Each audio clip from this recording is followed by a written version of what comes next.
Episode 11 की शुरुआत होती है जहाँ पर अब हम उन सभी लोगों को देखते हैं जो कि वुल्फ को बचाने के लिए अब उस टेंपल के अंदर आ जाते हैं। तभी एनेट वहाँ पर कुछ प्रीस्ट को नीचे गिरा हुआ देखती है और अब वो उन्हें टच करने वाली होती है, पर तभी यूशा उसे मना कर देती है और कहती है कि उनके ऊपर अभी भी मैजिक के ट्रेसेस हैं, हम लोग इन्हें बाद में ट्रीट करेंगे। जिसके बाद वो सभी लोग अब अंदर जाते हैं और देखते हैं कि उस लड़की ने तो वुल्फ को बांध कर रखा हुआ है। ये देखकर वो सभी लोग अब उस लड़की से कहते हैं कि तुम कौन हो, जिस पर वो लड़की अब कहने लगती है कि मेरा नाम यूरिको है, मैं एक अदरवर्ल्डर हूँ जिसे वुल्फ पहले इंस्ट्रक्ट किया करते थे, पर अभी लोग मुझे फॉलन एंजल ऑफ ग्रेड बुलाते हैं। ये सुनकर टामा और निर तैयार हो जाते हैं उसे लड़ने के लिए। तभी यूरिको अब उन लोगों से कहती है कि ये टाइम मेरा और वुल्फ का है, तुम लोग बीच में दखलंदाजी मत दो। ऐसा बोलने के बाद वो अपनी पावर्स को यूज करके जमीन में से कुछ स्केलेटन्स को बाहर निकाल देती है, जो कि अब उन सभी लोगों के ऊपर हमला कर देती है, जो देखकर वो सभी लोग भी उन लोगों से लड़ने लगते हैं। वहीं ये देखकर वुल्फ यूरिको से कहने लगता है कि ऐसा मत करो, पर यूरिको नहीं मानती है और वो उसे कहती है कि आपने मुझे सिखाया था ना कि दुश्मन के सामने डरना नहीं चाहिए और रुकना नहीं चाहिए। जिसके हम लोग सभी को देखते हैं जो कि अब उन स्केलेटन से लड़ रहे होते हैं। वहीं निर भी अब लड़ रहा होता है, तभी कुछ स्केलेटन सब उसके ऊपर हमला करने वाले होते हैं, जो देखकर टामा जल्दी से निर को साइड में कर देती है और अब वो लियोन ब्लेड का यूज करके काफी इजीली से स्केलेटन्स को हरा देती है। ये देखकर वो खुद हैरान हो जाती है और कहती है कि यार तो काफी ज्यादा कमाल के हैं। तभी अचानक से जमीन में से उन लोगों के सामने काफी सारे और स्केलेटन्स बाहर निकल कर आ जाते हैं, जो देखकर वो सभी लोग भी अब उनसे लड़ते हैं और कहते हैं कि ये तो बहुत ही ज्यादा है। तो यूरिको भी अब उन लोगों से कहती है हाँ, जब तक तुम लोग हार नहीं जाते हो ये बैटल चलती रहेगी, क्योंकि ऐसा मैं चाहती हूँ। वहीं पर वो लोग स्केलेटन्स को खत्म कर तो रहे होते हैं, वो स्केलेटन्स टूट के नीचे गिर रहे होते हैं, पर अब अचानक से वो लोग वापस से रिकवर करके खड़े हो जाते हैं और फिर से वो हमला करते हैं। वहीं यूरिको अब उन लोगों को बताती है कि ये है मेरी गिफ्ट जिसे ग्रीड कहते हैं, यानी कि लालच। तभी अब अचानक से ए स्केलेटन अब यूशा के ऊपर हमला कर देता है और वो उसे नीचे गिरा देता है। यूशा भी अब यूरिको के सामने आकर गिरती है और अब वो उसे पूछती है कि आखिर तुम्हारे और वुल्फ के बीच में ऐसा क्या हुआ है। मुझे पूरा यकीन है कि वुल्फ तो एक काफी कमाल का टीचर होगा, तो आखिर तुम्हारे पास कोई रीजन ही क्या है उसे हेट करने का।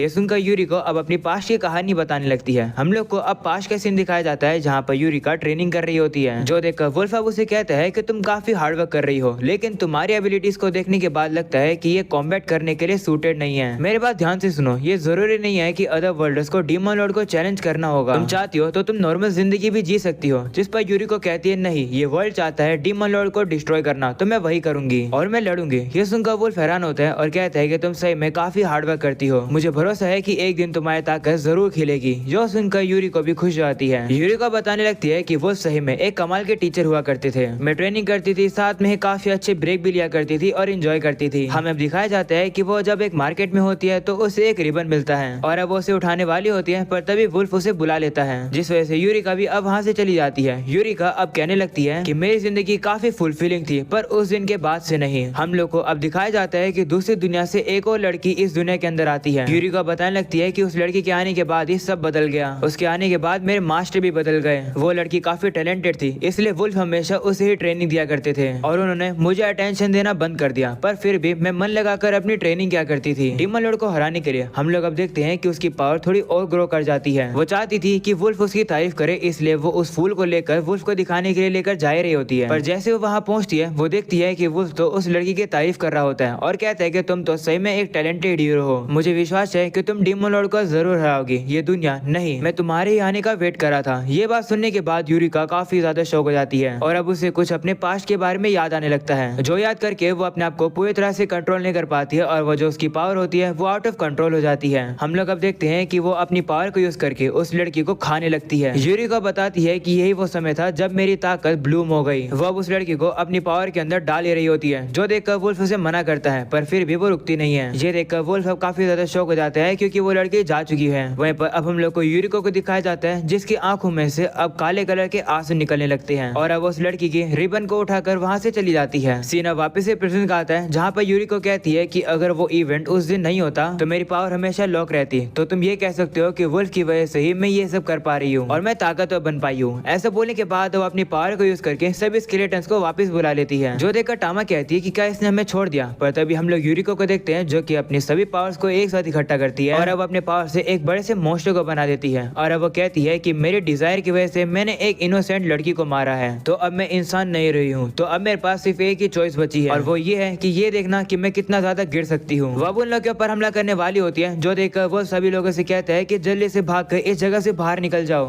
तब यूरिको उन सभी लोगों से कहती है कि मैं चाहती हूँ कि सभी लोग मर जाओ। यह सुनकर वुल्फ उसे मना करता है, पर तभी यूरिको उन लोगों के ऊपर हमला करवा देती है, पर तभी अचानक से हम लोग देखते हैं कि दीवार तोड़कर कोई चीज वहाँ पर आती है, जिसकी वजह से वुल्फ भी अब फ्री होकर नीचे गिर जाता है। वहीं हमें पता चलता है कि वो चीज और कोई नहीं बल्कि डाजाई होता है और वो यहाँ पर चलते फिरते कॉफिन वाले बेड के ऊपर आया है। डाजाई कहने लगता है कि मैंने कहा था कि वो लोग मेरे लिए एक चलता फिरता बेड बनाए, मैंने ये नहीं सोचा था कि वो लोग इतनी कमाल की चीज बना देंगे। वो लोग तो सही में कमाल के हैं। डाजाई अब कहता है मुझे माफ करना, क्या तुम सभी लोग कुछ बात कर रहे थे? मैंने इंटरप्ट तो नहीं किया ना? जिसके बाद अब डाजाई सामने आता है और अब वो यूरिको को देखकर कहता है कि तुम तो बिल्कुल जानी पहचानी लग रही हो। ऐसे बोलकर वो मेलोस को उसी बूढ़ी आंटी को लेकर आने के लिए कहता है, तो मेलोस भी अब उसी बूढ़ी आंटी को वहाँ पर लेकर आ जाता है और अब वो बूढ़ी आंटी जैसे अपना चेहरा दिखाती है उसे देखकर वुल्फ काफी हैरान हो जाता है। साथ में ही यूरिको भी उसका चेहरा देखकर काफी शौक हो जाती है और कहती है कि क्या तुम हिकारी हो? तभी डाजाई अब यूरिको से कहता है हाँ ये वही है, अभी मैंने तुम्हारी छोटी बहन की कहानी लिख ली है, अब बारी है तुम्हारी कहानी लिखने की। ये सुनकर सभी लोग शौक हो जाते हैं और कहते हैं क्या आखिर यहाँ क्या चल रहा है, कौन किसकी बहन है? तभी डाजाई अब यूरिको से कहता है माफ करना मैंने अपना इंट्रोडक्शन नहीं दिया, मैं एक ऑथर हूँ। जब हम लोग यहाँ पर आ रहे थे तो तुम्हारी बहन ने अपने बारे में मुझे सब बताया। उसने मुझे ये बताया कि तुम्हारी कितनी क्लोज फैमिली हुआ करती थी, वो भी 3 मेंबर्स की, जिसमें तुम, तुम्हारी बहन हिकारी और तुम्हारे फादर थे। मुझे ये भी पता चला कि हिकारी बचपन से ही काफी ज्यादा बीमार रहा करती थी और तुम हमेशा ही अपनी बहन के साथ रहा करती थी उसका ख्याल रखने के लिए। इसके बाद हिकारी भी कहने लगती है कि मेरी बीमारी दिन ब दिन बुरी होती गई, पर उन सब के बावजूद भी मेरी बहन यूरिको हमेशा मेरे साथ रही और मेरा ख्याल रखा। वो हाई स्कूल जाने के लिए काफी ज्यादा एक्साइटेड थी, पर मेरी वजह से वो कभी नहीं जा पाती थी। ये सुनकर यूरिको कह रही होती है कि चुप हो जाओ, पर वो लोग चुप नहीं होते हैं। डाजाई अब यूरिको से कहने लगता है कि हिकारी की कहानी सुनने के बाद मैं तुम्हारी दयालुपन को देखकर काफी ज्यादा इमोशनल हो गया, मुझे लगा कि तुम एक होली मदर हो। ये सुनकर यूरिको गुस्सा हो जाती है और वो उसे कहती है चुप हो जाओ। ऐसा बोलने के बाद वो डाजाई के ऊपर अपने स्केलेटन से हमला करवाने लगती है, जो देखकर डाजाई भी काफी एंजॉय कर रहा होता है। पर तभी वहाँ पर डाजाई के साथ ही आते हैं जो कि उन स्केलेटन्स के ऊपर हमला करके डाजाई को बचा लेते हैं। जिसके बाद अब डाजाई भी यूरिको के सामने आता है और कहता है कि मुझे माफ करना, पर मैं एक ऑथर हूँ और जब तक मैं तुम्हारी कहानी नहीं लिखूंगा मैं मरूंगा नहीं। वहीं हिकारी भी यूरिको से कहती है कि बहन रुक जाओ, मुझे पता है कि तुम ये नहीं चाहती हो। जिस पर यूरिको अब उसे कहती है कि तुम्हें कुछ भी नहीं पता है, मैं बिल्कुल भी दयालु बड़ी बहन नहीं हूँ। सच्चाई ये है कि मैंने हमेशा तुम्हें हेट किया है, तुमने मेरी जवानी छीन ली। तो जब मैं इस दुनिया में आई तब मैं काफी खुश हो गई थी, मुझे फाइनली लगने लग गया था कि मेरी खुद की जिंदगी शुरू हो गई।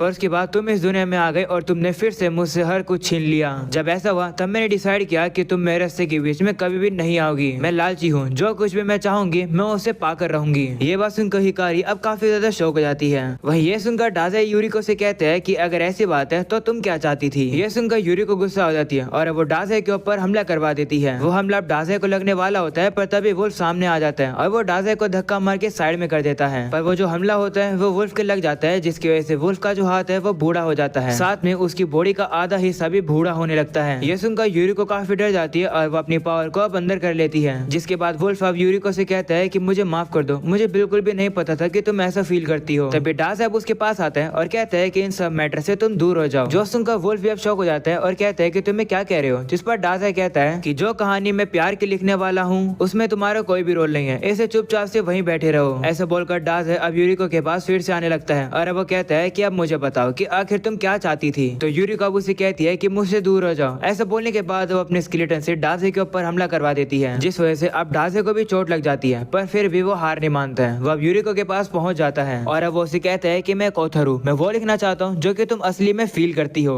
ये सुनकर यूरिको अब शौक हो जाती है और अपनी पावर को अब अंदर कर लेती है। इसके बाद अब यूरिको भी अब अपने पास्ट के बारे में बताने लगती है और वो बताने लगती है कि आखिर वो क्या चाहती थी। वह पास्ट के बारे में बताने लगती है। वो बताती है कि उस दिन चेरी ब्लॉसम ब्लूम कर रहे थे। यूरिको अब खिड़की के नीचे देखती है कि जितने भी पेरेंट्स हैं वो अपने बच्चों के साथ जा रहे हैं क्योंकि आज स्कूल की ग्रेजुएशन सेरेमनी है। यूरिको भी अब अपने फादर को ग्रेजुएशन सेरेमनी के बारे में बता रही होती है, पर उसके फादर उस बात को इग्नोर कर देते हैं और वो हिकारी को एक बो दे देते हैं जो कि हिकारी पर काफी ज्यादा अच्छी लगती है और वो अपने डैड का शुक्रिया करती है। उसके डैड अब उसे कहने लगते हैं कि जल्दी से ठीक हो जाओ जिससे कि हम लोग एक साथ बाहर जा सके। ऐसा बोलकर वो वहाँ से जाने लगते हैं और अब वो यूरिको से कहते हैं कि हिकारी का ख्याल रखना, मैं ऑफिस जा रहा हूँ। तो अब यूरिको को भी ये बात माननी पड़ती है। इसके बाद अब उसके डैड चले जाते हैं। वहीं पर यूरिको अब खिड़की के नीचे देखती है कि सभी बच्चे तो अब अपने पेरेंट्स के साथ ग्रेजुएशन सेरेमनी से आ रहे हैं और वो लोग काफी खुश लग रहे हैं, जो यूरिको से देखा नहीं जा रहा होता है। और वो कर्टन्स बंद करने वाली होती है, पर तभी वो देखती है कि हिकारी तो सो गई है। तब उसके दिमाग में एक आइडिया आता है। वो जल्दी से अपने कपड़ों को चेंज करके स्कूल की यूनिफॉर्म में आ जाती है और वो अपने स्कूल के आगे पहुंच जाती है क्योंकि अब शाम हो चुकी है, ग्रेजुएशन सेरेमनी खत्म हो गई है। पर फिर भी वो अपने आप को कांग्रेचुलेशन करती है। जिसके बाद वो अपने घर पर वापस आती है। तभी वो देखती है कि उसके रूम में से तो डॉक्टर वहाँ से बाहर जा रहे हैं, जो देखकर यूरिको अब अपने डैड से कहती है कि हिकारी को कुछ हो गया है क्या? तो अब उसके फादर उसे चाटा मार देते हैं और कहते हैं कि तुम बाहर एंजॉय कर रही थी और यहाँ पर तुम्हारी बहन की हालत खराब हो गई थी। ये देखकर यूरिको अब जल्दी से रूम में पहुंचती है और अब वो देखती है कि हिकारी की हालत तो काफी बुरी हो चुकी है। तो उसके डैड अब उसे कहने लगते हैं कि हिकारी तुम्हारी वजह से आज मारी जाती, आखिर तुमने ये क्या पहन रखा है। ऐसा बोलने के बाद अब उसके डैड उसके सर पे से रिबन उतार के नीचे फेंक देते हैं, जिसके बाद अब उसके डैड जाकर हिकारी के पास चले जाते हैं और कहते हैं कि सब कुछ ठीक है, अब मैं तुम्हारे पास हूँ। ये सब कुछ अब यूरिको बिल्कुल भी सहन नहीं कर पाती है और वो काफी ज्यादा दुखी होकर बाहर निकल जाती है। और तभी उसके सामने वही ट्रक आ जाता है जो कि उसे इस दुनिया के अंदर टेलीपोर्ट कर देता है। यूरिको अब कहने लगती है कि मैं बस ये चाहती थी कि मुझे ज्यादा अटेंशन मिले, मेरे इस डिजायर की वजह से मेरी खुद की बहन मरने वाली थी और इस दुनिया में आने के बाद भी मैंने वही सेम मिस्टेक दोहराई। मैं एक केयरिंग बड़ी बहन नहीं हूँ, मैं काफी ज्यादा ग्रीडी हूँ, मैं काफी लालची हूँ। ऐसा बोलने के बाद वो काफी ज्यादा रोने लगती है। तभी डाज अब उसे कहता है, ओ अब समझ आया, तुम बस अटेंशन चाहती थी। ऐसा बोलकर डाज अब उसके मुंह को ऊपर करता है और कहते हैं कि बिल्कुल भी लालचीपन नहीं है, इस दुनिया में सभी लोग ही अटेंशन चाहते हैं, इससे तुम लालची नहीं हो, तुम बस एक दयालु लड़की हो जो कि काफी ऑकवर्ड है। वहीं पर अब ये सब कुछ सुनने के बाद हिकारी अब यूरिको को जाकर गले लगा लेती है और अब वो रोकर उसे कहती है कि मुझे माफ कर दो, मुझे इन सब के बारे में बिल्कुल भी नहीं पता था। जिसके बाद अब डाज यूरिको से कहता है कि क्या तुम्हें पता है कि तुम्हारी बहन को इस दुनिया के अंदर समन क्यों किया गया।